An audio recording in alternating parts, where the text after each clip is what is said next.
Good afternoon, everyone. Welcome to this SOE webinar. Today we've got a webinar which is going to be, the topic is going to be professional registration, and today we're joined by the Society for the Environment. We've got Sarah Ridgeon here and Geoff Atkins, and we've also got Professor Steve Burnage, who's a member of the SOE, a fellow of the SOE, and the chair of the environmental sector. So he'll be here this afternoon to take any technical questions that you may have on the REnvP process or the CEnv process. Why CEnv? Why professional registration? Sarah and Geoff will talk about that, and they'll also talk about a little bit about the background of the Society for the Environment. Then I will talk about the process of registration, so how you do it, and then we will do the Q&A at the end. So just some house rules here as well. This session is being recorded. If you do have questions, we do encourage you to use the Q&A tab at the bottom of your screen, and you can put your questions to us throughout the session, and then we'll take them and raise them at the end. Okay. So without further ado, I'll hand over to the SocEnv team. That's Sarah and Geoff. Thank you.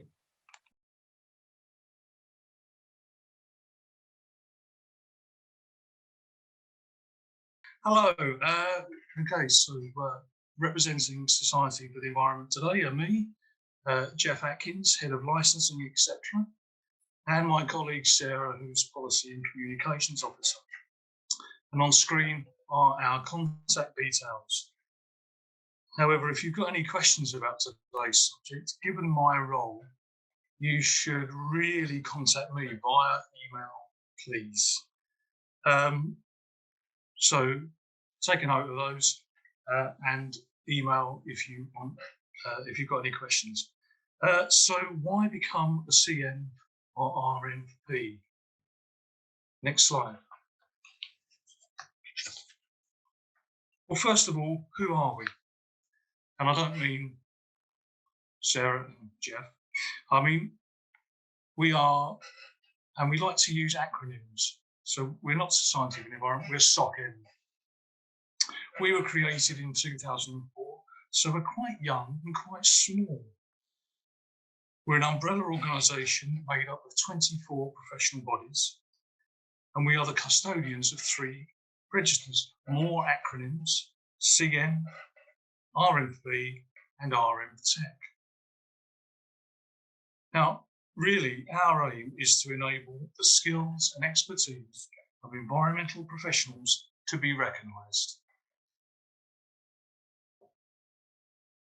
Next slide, please. Now, as I said, currently we have 24 member bodies, and all these are also called licensed members.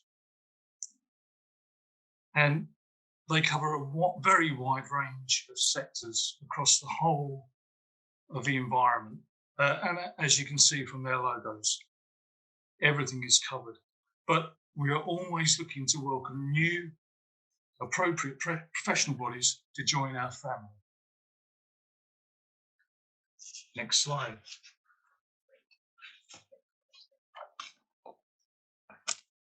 So as I mentioned before, there are 3 environmental professional registrations, which are at level 3, which is REnvTech, level 5, which is REnvP, and level 7, which is CEnv.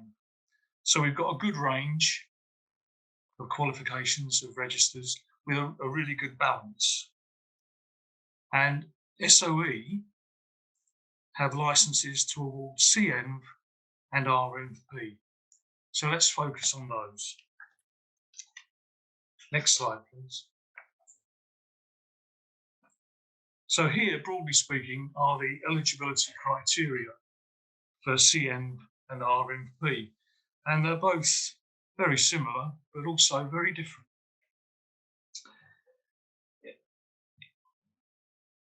Certainly, REnvP has a greater deal of flexibility, which allows SOE to decide, or rather make decisions. For example, you'll see that under REnvP, you will need sufficient relevant practical experience, whereas CEnv asks for at least 4 years relevant work-based practice. So there's a lot more flexibility, and SOE can decide what actually is enough. Also, it's not a requirement to have a professional review interview. A PRI it can be part of the assessment process, or the licensed member can decide no, it isn't. SOE say that if one is required, then they will have one, but it's not necessarily the case that you will have to have one. The last point, though, about on the slide for each of them is a good illustration of what the CEnv is, what an REnvP is. So a good example of that is with REnTech, you're working, with REnvP managing, and with CEnv leading sustainable management of the environment. And that's a good way to remember, what level, what kind of role you've got, and which one you should go for. But that's enough for me. Over to Sarah. Thank you, Geoff. Could I just get the next slide up, please? Thank you. Hi, everyone. So I'm just going to provide a bit of an overview of the key benefits for acquiring either one of the two environmental professional registrations offered by SOE, as mentioned by Geoff. So firstly, I'm going to focus on the chartership level of registration, which is Chartered Environmentalist, CEnv. And this is a registration that's been available to environmental professionals since 2004. Next slide, please. Thank you. So being a CEnv, what does it mean? Firstly, it means being judged by your peers to be working at the highest possible standard when it comes to your skills, knowledge, and experience. So it's definitely the gold standard when it comes to environmental professional registration. Secondly, holding CEnv status means that an individual has signed the Society's Code of Professional Conduct, which commits an individual to upholding fair and professional standards at all times. Being a CEnv also means a commitment to carrying out continuous professional development, or CPD. And lastly, due to the highest standards CEnv has demonstrated to meet, they are showing leadership within the environmental professional. Next slide, please. So the outcome of demonstrating professionalism and the highest of standards carries with it many benefits. So I'm just going to focus on a few of them now. So even by the simple use of the post-nominal CEnv, you're demonstrating your expertise. Chartered Environmentalists cite increased confidence, professional credibility, and career opportunity as a result of their CEnv registration. And a CEnv and SOE member with a story and career journey like this is Daniel Erter, and his story can be explored via the profiles page of the SocEnv website. The URL is showing on the screen now, so please check that out. Next slide, please. Thank you. So helping to build increased confidence, professional credibility, and career opportunity beyond the registration in and of itself are the opportunities and resources that come with being a CEnv. So just some of these are speaker opportunities with SocEnv, for example, via our webinars, discounted access to events that highlight the cross-sector nature of the CEnv community with networking opportunities included in that, and opportunities to showcase good practice through the SocEnv website and e-newsletter, and also achievements via the annual SocEnv awards as well. Next slide, please. Thank you.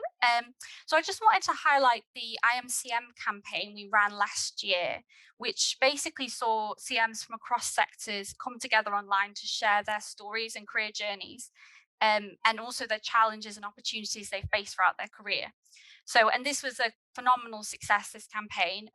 We reached an estimated 250,000 people, which was great. And the campaign really demonstrated the power of the CEnv community and also the opportunity to connect across the community, like I say, across the many sectors that environmental professionals are involved in, and also the rising profile of CEnv as a professional registration. Next slide, please. Thank you. So, really, it's an increasingly valued registration. So it's our bid as SocEnv to move CEnv to an industry standard profile of registration. And as part of that, we're really seeing that it's increasingly valued by both professionals and employers. So in our recent survey, 80% of CEnv said they were likely or very likely to recommend CEnv registration to others. And also employers are also recognising the value of CEnv. We have 14 CEnv employer champions, and basically these are organisations that have embedded CEnv registration into their organisations as part of the professional development of their staff. So that's been great to see also. So next slide, please. So I'm just going to focus now on the second professional registration, which is REnvP. So basically, what is there to say about REnvP? It was introduced in January this year. And SOE are one of 8 of our licensed member professional bodies to offer it to their members. So next slide, please. Thank you. So just like with CEnv, REnvP registrants are recognised by their peers to have met a code of professional conduct. But at level 5, REnvP provides more environmental professionals to pursue professional registration to demonstrate, like I say, their skills, knowledge and experience. So, and this can be either as a stepping stone to chartership or as an end goal in itself. And it really depends on the nature of a professional's role and potentially also their career stage as to whether it's a stepping stone or an end goal. REnvP is also directly linked to the Environmental Practitioner degree apprenticeship, which is the very first degree apprenticeship for the environmental profession. And basically graduates are ideally placed to gain REnvP because of the content of the apprenticeship itself and the knowledge that they gain throughout. And in this way, REnvP is really helping to expand routes to professional registration. Next slide, please. Thank you. So why become an REnvP? Adding on to what I've already said, really, but there are many of the same benefits. They're attached to being a CEnv, the same with REnvP. So basically, being judged by your peers, to be working at a high professional standard, the speaker and networking opportunities I mentioned, connecting with the more than 7,500 strong registrant base to support your CPD. And as noted, gaining REnvP, can support a professional's journey to CEnv as well. Lastly, there is the opportunity, obviously, to become one of the very first registered environmental practitioners, which is, sure to be a good talking point in job interviews and the like. So, really demonstrating your environmental leadership. Next slide, please. So to help with this, we have a number of dedicated guidance videos dedicated to help anyone interested in becoming an REnvP. So we have this video that's on the screen now, why become an REnvP, featuring Chief Executive Dr. Emma Wilcox. Also available are videos on eligibility, so who can become an REnvP, how to apply, and the advice of employers, REnvP registrants, and more. So please go and check them out via our YouTube channel. The URL is on the screen now. And next slide, please. Thank you. So lastly, I just wanted to highlight our podcast series, which basically is a series providing insight into the career journeys of CEnv and REnvP professionals and how being professionally registered has benefited them and their careers, as well as the profession as a whole. So really bringing the registrations to life. So I'd recommend that you check that out. And I think that's it from me. So if we just go to the next slide. Yeah, thank you. And I'm just going to hand back to Al. Thank you. Hi, thanks, Sarah. Thanks, Geoff. That's really informative. And I guess now you're all in no doubt why you should want to be professionally registered with SocEnv. So I'm now going to talk to you a bit about the process. So what you need to do to become professionally registered via the SOE. So next slide, please, Carrie. Okay, just a brief overview because we may have some people who are non-members in this webinar. So just a brief overview of the SOE and what we do. We're the professional home of 16,000 engineers.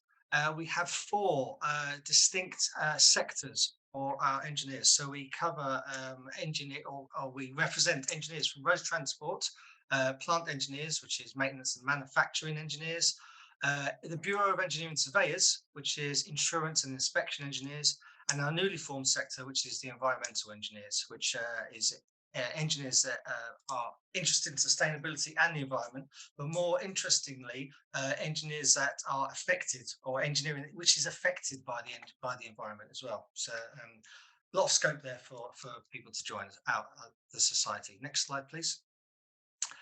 Why would you choose the SOE over the other engineering institutes? Well, there are 36 professional engineering institutions. They all do similar things, but they'll all say they're the best. We think we are the best, and there's some of the reasons why. We're a small team. We're a small group of people, and we know our members, so we've got a very personal touch. We believe that we're experts in career progression and professional registration. And we're value for money as well. If you look at some of the fees, we're not bad in that respect. Next slide, please.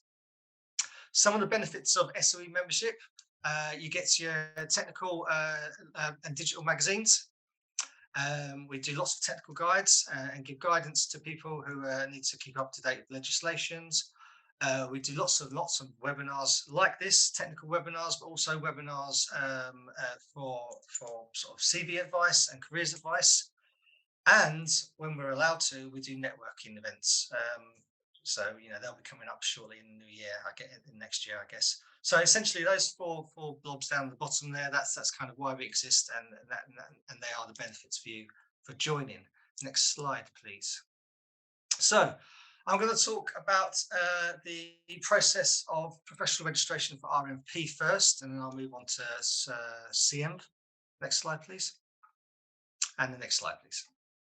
Okay, so the guidance and the documents you will need, you'll be able to find on the SOE website. Those 3 bullet points there, if you go to the SOE website and use the professional development tab and then go to professional registration, you'll see a page that looks like this. Halfway down the page, there'll be 5 blocks, and you can see there's one block highlighted there, which is REnvP, and that's where you find all the information and the practice direction, which is the guidance for professional registration for REnvP. Next slide, please. What you will need to do to submit an application: you'll need to complete the REnvP application, which is found online. You need to submit verified copies of your engineering and/or academic certificates. You'll need a current CPD log.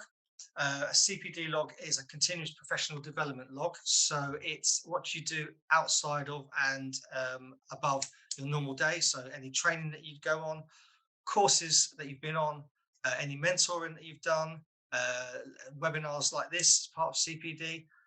You need to record all that in the CPD log, and that can be submitted in any format of your choosing. But we do like things like outcomes and reflections. So it's not just a list of certificates or courses, but we want to know what you've actually learned from that. We'd like an organisational chart that shows where you sit in the organisation. We'd like a piece on the career development plan, so where you expect to be in the next 5 to 10 years, and obviously an up-to-date CV. All those can be submitted online, and then you'll go to the next steps. If you could pop the next slide, please. So you can download the application online. The first couple of pages are not frightening at all. They're essentially a capture exercise for us, but you will need a sponsor. Okay, so you can get a CEnv member, an REnvP member, or a member of the society to sponsor your application. Next slide, please. The next several slides are about the actual competencies, and each one of these competencies is laid out as a question on the application form. The 12 competencies here, you need to answer each one, each area. The 4 areas that are covered are knowledge and application of sustainable and environmental issues, leadership and promotion concerning environmental issues, communication, code of conduct, and ethics. So I'm going to break these down. These are the A's. We call them the A's, the B's, and C's and D's. So these are the A's. These are your knowledge and application questions. So you'll need to be able to provide evidence for each one of those. I'm not going to read all of those now, but you can see it's all about knowledge and providing knowledge and evaluation, etc., etc. Just leave them on for a moment. And then if we could have next slide, please, Kerry. The B competencies are more about promotion and leadership. So how do you promote cultural change in reference to the environment? How do you understand and push and embellish and create strategic environmental approaches? And how do you supervise tasks and allocate tasks? How do you essentially work out workloads? Next slide, please, Kerry. And then these are your more sort of standard competencies for professional registration. Communication skills, how can you communicate the environmental case confidently? How can you negotiate and handle conflict? How can you promote the environmental cause? And then D, again, promotion, let's have a look.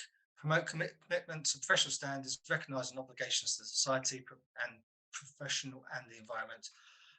Need to give evidence of your CPD and what you understand of CPD and why you do it. Talk about ethics, environmental ethics as well, which is always an interesting one, and demonstrate that you understand both the society code of conduct and the and SocEnv's code of conduct as well. Next slide, please. So you need to complete all that. You would send it via the SOE website to us. That comes to us, our team, my team. They'll make a desktop review. They will contact you if there's any changes that need to be made, any documents that need to be submitted, any revisions that need to be made.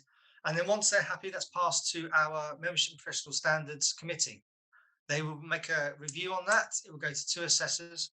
They will look at it and they will assess it. They will assess each competency and mark that paper. And if it's successful, they will pass that then to the Membership and Professional Standards Committee for sign-off. If the application needs a bit of work, at that point we would ask you to, it'll be sent back to you with constructive feedback. Okay, and as Geoff and Sarah said, at the moment we're not having a PRI, professional review interview, as standard for REnvP.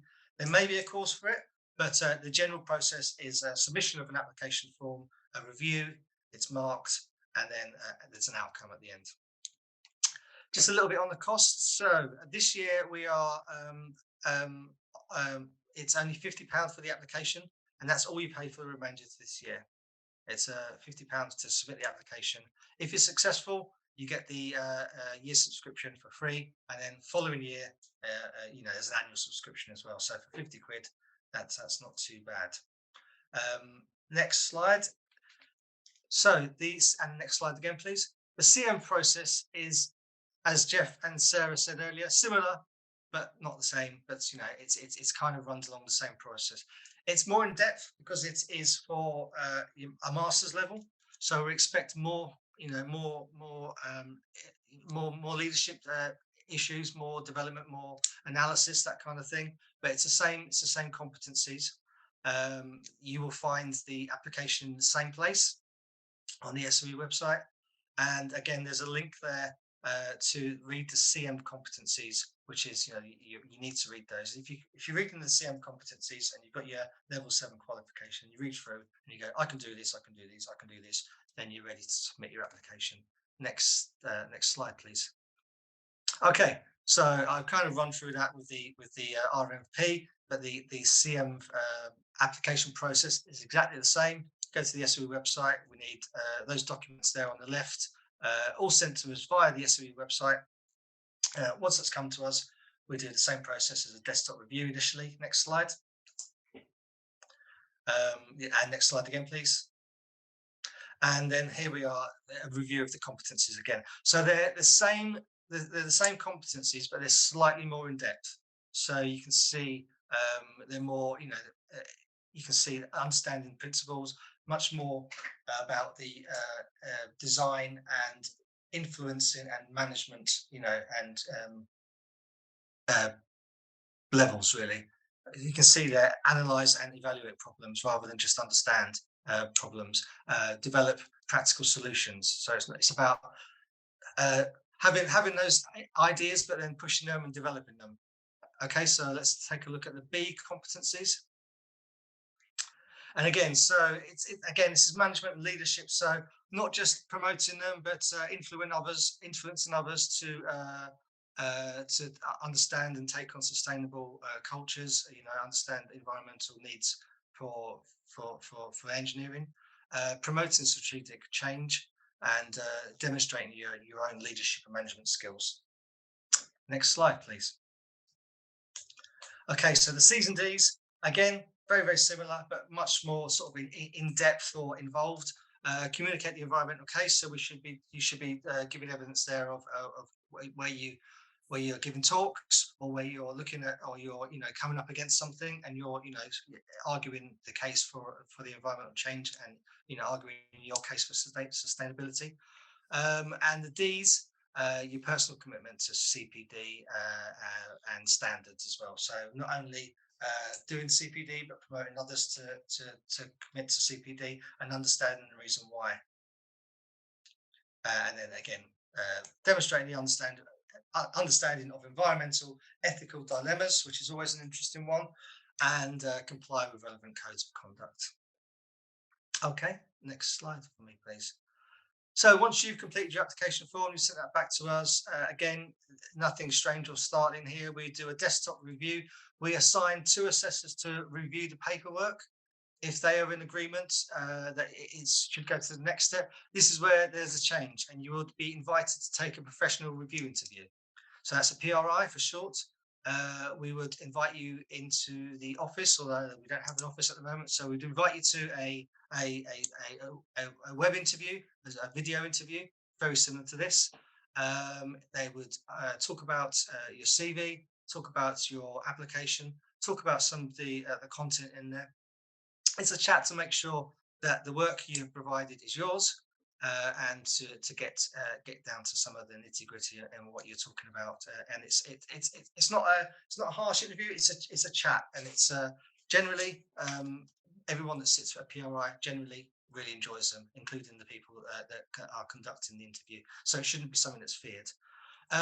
If the PRI goes well, the 2 assessors make a recommendation to the Membership and Professional Standards Committee, and that is signed off at our marking panels, and then the information is passed to SocEnv to process, and you'll hear from us to congratulate you. Or if alternatively PRI doesn't go so well and there's a bit of work that needs to be done, then we'll give you some constructive feedback and the timeline as to when you can achieve or sit another interview. The costs. So the cost for CEnv, the application fee is for £250, and the year-on-year subscription after that is £49. Okay, next slide, please. And that is it. That was a sort of a brief whistle-stop tour of professional registration and the processes. But if you have any questions, do contact me or one of my team. You can contact us at registration at soe.org.uk. But I think with that, we'll say thank you for your time. I hope you found that informative and useful, and hopefully we'll see you soon. Cheers. Thanks, everyone.